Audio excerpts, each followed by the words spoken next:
we just really wanted to get down there and put our hearts and our hands into the mission that we were tasked with. The first thought that hit my mind was, this isn't real. Not in America, this just isn't real. They probably will never have the opportunity to do something as significant as this again.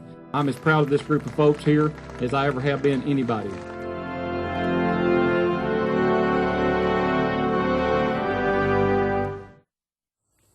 Hello, I'm Tim Farmer. Thanks for joining us on this special edition of Kentucky Afield.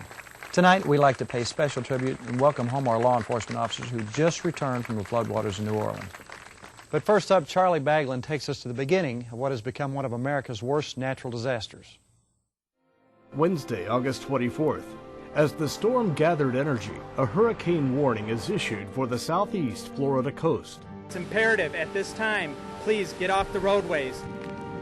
At 11:45 p.m., Katrina comes ashore. Fierce rains and 80-mile-per-hour winds generate heavy flooding and claim 11 lives as it sweeps across southern Florida and into the Gulf of Mexico. So even as the cleanup here begins, Florida's Governor Jeb Bush is urging people in the Panhandle to take note and get ready. We're at least 3 days away from another landfall, which means that the families in the Panhandle area once again should take precautions. The storm churns for 2 more days, gaining strength from the warm Gulf waters.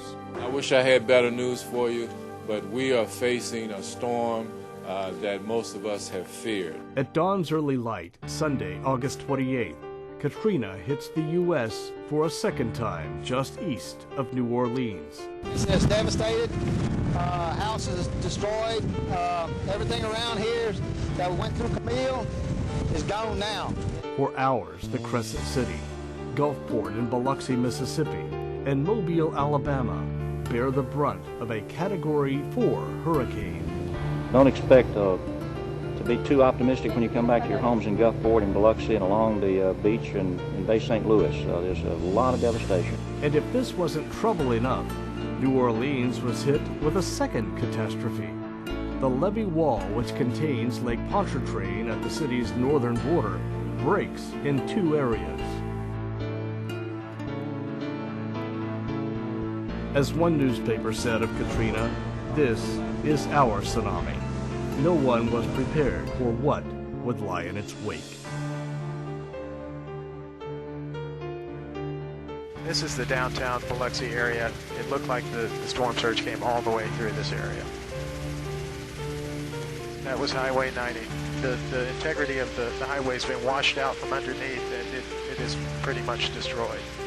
You can see some of the barges from the port area were just washed inland, a quarter mile. If you evacuated and you're in a shelter, if you're with friends and family, please stay there. Stay safe. It's too dangerous to come home. My 49 years of living here, never my first time ever seeing something like this. There is frustration, but I want people to know there's a lot of help coming. Kentucky state officials from Fish and Wildlife will bring boats to help in the rescue effort. Their specialized flood training is exactly what's needed at a time like this. This is just another example of Kentuckians coming together to do what they can to help. The officers will be equipped with 4-wheel drive vehicles and at least 10 large flood boats that can carry 8 people. Not only are they bringing supplies for the refugees, but the officers themselves need to be self-sufficient for at least 72 hours. So that means bringing along things like extra water, even tires.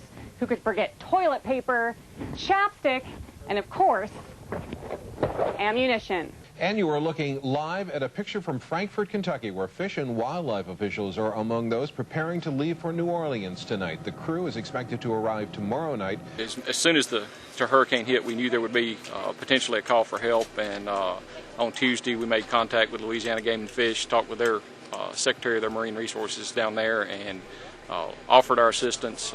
They called last night and requested us to send as many officers and boats as we could send. So we're sending 23 officers and 10 boats. I couldn't be prouder. We have the finest law enforcement agency in the country as far as Fish and Wildlife officers, and we got 23 volunteers that are dedicated, and a list twice that long ready to go if these folks when these folks wear out and get ready to come back, we'll be sending more. We'll do it as long as it takes to make sure that we supply all the help we can.